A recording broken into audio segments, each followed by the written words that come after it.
Hello and welcome to the Acquire Hero League. Today we are talking about our value campaign, which will be the Arizona Department of Education's Civic Education and Community Engagement Program.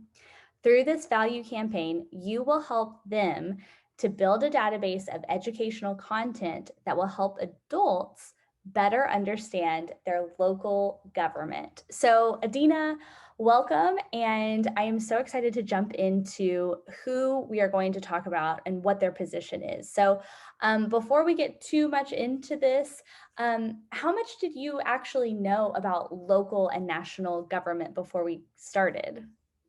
And so I didn't really know much, honestly, about the local and national government. I knew the basics, I knew what they taught me in high school, but I didn't really do any of my own research regarding, what happens in my state.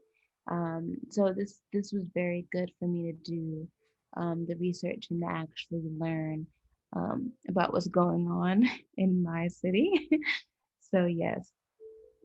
It is interesting. I can totally relate to what you're saying because um, it's not until I became an adult where I started to pay attention and realize that this affects us as adults. And even now, I feel like I could educate myself even more. So I'm excited to talk to you and learn a little bit more today. So, what, just so I'm aware, what other resources did you use to research your chosen elect's office? Like, what did you do to figure out more information? So I went to the two websites that I mainly use were ballotpedia.org and everycrsreport.com. And those were my two main websites that I used. I also used the whitehouse.gov. So those are my three. Okay, awesome. That way we know, jumping into this, where your sources are coming from and what we're going to kind of be talking about and stuff so that we have some kind of reliable information. So, what position did you choose? Let's start there. So I chose the House of Representatives here in Florida. Okay, and kind of that's great. I'm so excited. This is a good one. So can you walk me through what some of the responsibilities are, the duties were for like this position in a day-to-day basis, a weekly basis, and maybe like a bigger, broad basis? Yes, absolutely. So the members of the House, they pretty much are the people's, they represent the people in my eyes. So often a typical week for them, they would participate in committee activities. They would travel from, since I'm doing Florida, from here to DC.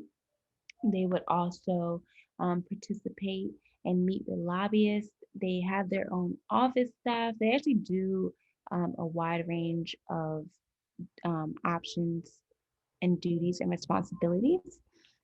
So their biggest thing is making sure that the um, policies and the issues that go on in their specific district, is what they call it, and their specific district is going uh, how the people how they want it, how we want it, I guess. Since I Right, like am as a representative, they represent yeah, the people. So, pretty much okay, yes, and so they're going and making sure that our voices are heard. Okay. exactly yes. And you said other things are lobbying and they travel a lot and they do different committees and kind of those committees.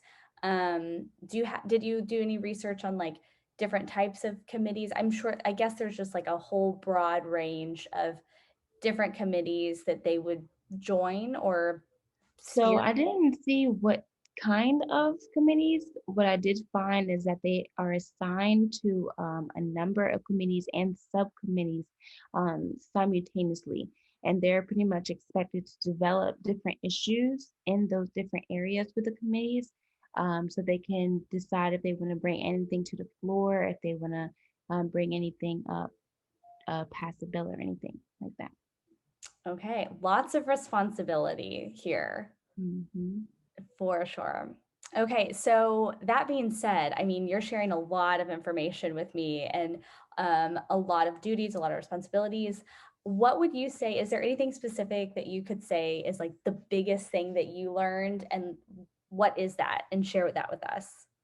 So the biggest thing I learned honestly was how important their work is because it goes not only from different policies of schools, different policies of as little as parks, what goes in the developments of parks here. And that to me was the most interesting of all because I take my son to the park every day. So it's like, you know, as little as a policy of the schooling or the parks or um, anything with how they represent the city was the biggest thing that I found. And those 2 things directly affect you. That is a footprint in your life, and your son's life. Yeah. So that's not something, yeah, that's just the most descriptive thing I think you could say is that, yeah, you take your son to the park every single day, and now you're researching the person who has potentially developed that and planned that and has, like, a lot of say in what you're doing. So that's incredible. A great tie-in right there. So what kind of schooling or education does that position require? So for this specific position, they require for the representative to be at least a resident of the district from which they are being elected, as well as to be at least 21 years of age and a Florida resident for at least 2 years prior to the election.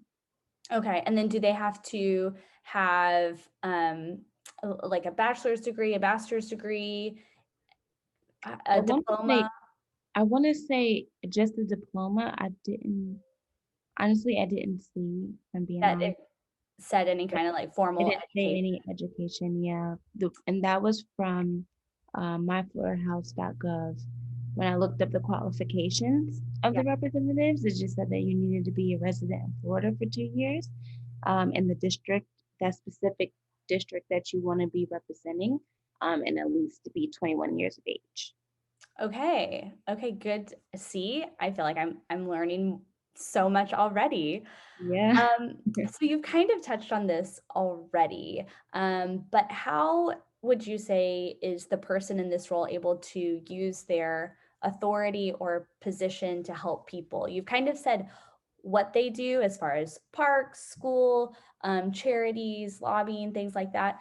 But is there something that you would say that how they use their role to help other people?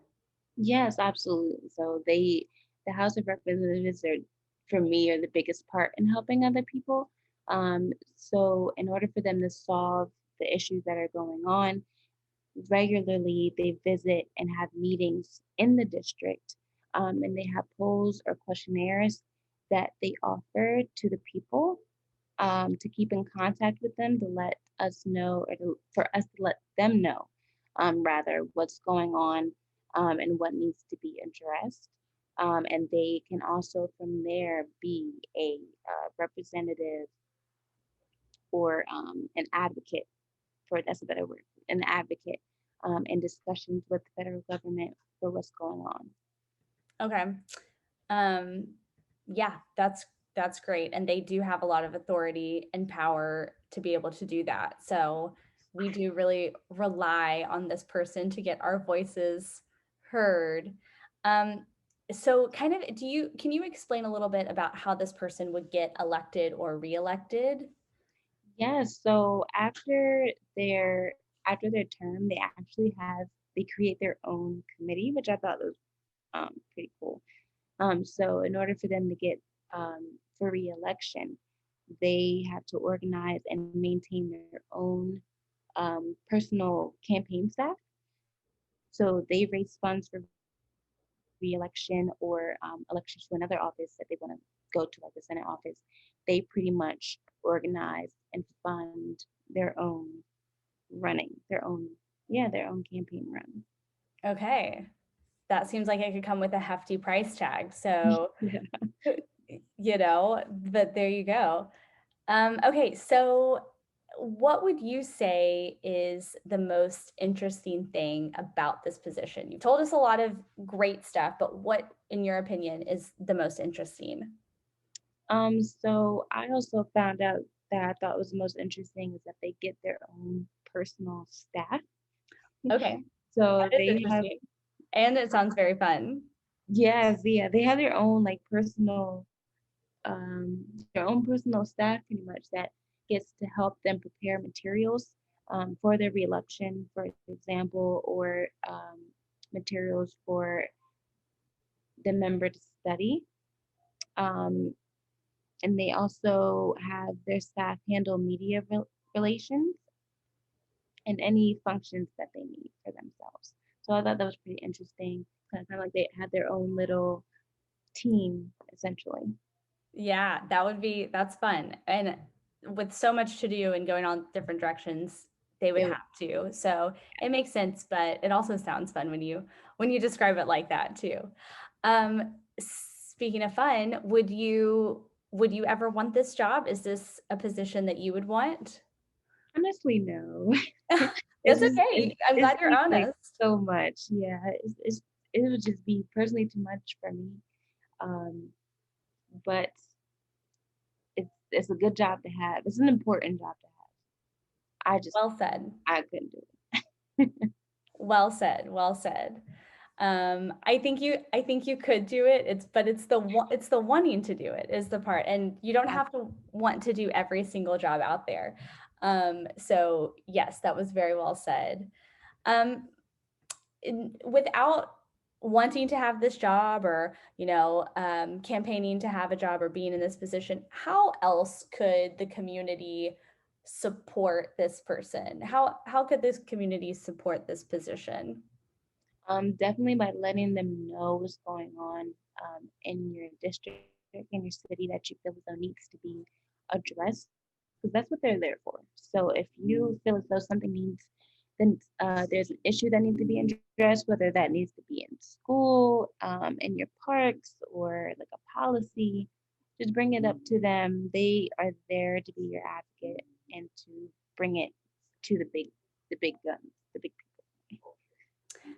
Do you know how people can do that? Like how somebody would tell them? I think you can write, I know you can like write a letter, but are there other ways that you know of to like kind of let your representative know? I do not. You could probably, I mean, Oh, yeah. Yes? yes. So you're definitely right about providing a letter. Yeah. I've heard of that because I've heard that in just news articles or, just like general public speaking as far as like tell your representative. So, and you know, you can write them a letter, but in this day and age, you might even be able to like tweet them or get them on their social media too. I'm Yeah, not sure, but I think that that's probably a modern way of letter writing, if you will. yes, absolutely. Yeah, I'm pretty sure. I know actually some of the elected officials they're on social media, Instagram, Facebook, Twitter, um, and of course everybody has an email address. Okay, that's great. I'll email them. Yes, of course. Um, okay, so why you've talked about how people can support this position, but why should people care? Not to be blunt, just to be, very blunt, but why is this a position that people should be concerned and care about? And because it affects you directly and definitely affects me directly, but this is literally a person here for you to help support you in anything that's going on in the city that you feel as though needs to be addressed. So if there's a problem, this is the person that you can at least try to put the foot in the door for it to get heard. And they're here to respond to the issues and needs of the district. So that's definitely something that somebody should care about, especially when it directly affects them.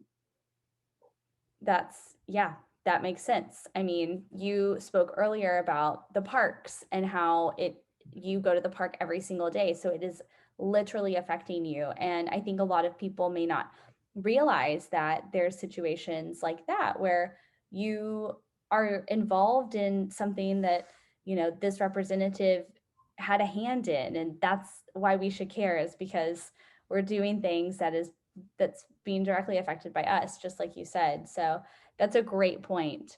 Um, just kind of wrapping this up, what did you find was the most surprising thing to you in all of your research? Just how much that they do. Honestly, the amount of responsibilities that's given to them in the 2 years. And then another interesting thing that I found was that they serve on their own terms. So they have this list of duties and responsibilities, but they get to choose what they want to focus on. So they get to choose whether or not they want to focus mainly on um, being in like the subcommittee as well as the other focuses. But they can pretty much decide how they want to have their. I'm trying to Term, figure out maybe? the best word. Yes, their term That's good. represented. What's Okay, the okay. word? I'm trying to find the right word. That makes sense. That makes sense to me as far as they have these opportunities and these, like you had mentioned, I think we talked about this earlier, is they're given assigned maybe some committees, but that you're saying now that they can choose what they want to focus on almost, Yes. or yeah, Yes. what they want to really hone in on, I guess, for their, you said it was 2 years. Yes. Okay. Okay. So that is good. It's like you have things that are assigned to you, but you also have some freedom to be able to choose and kind of direct how you are going to show that. So, okay. That is good. Okay, just wrapping this up. We talked about this at the beginning, but as a reminder, if we want to learn more about this position, what are some websites that you found were good to research and to visit? So I went to ballotpedia.org was the biggest one. And then everycrsreport.com is another one that Awesome. those are my biggest two. Okay. Well, thank you so much, Adena, for sharing all of that knowledge and information. I definitely learned a lot and had some surprising things that I had never thought of. So I really appreciate you sharing that knowledge with me. And as a reminder, this was our value campaign, which is part of the Arizona Department of Education's Civic Education and Community Engagement Program. So we are really excited to be doing this value campaign today. Thank you so much, Adina, and I'm looking forward to learning more from you next time. Thank you. All right, talk to you later.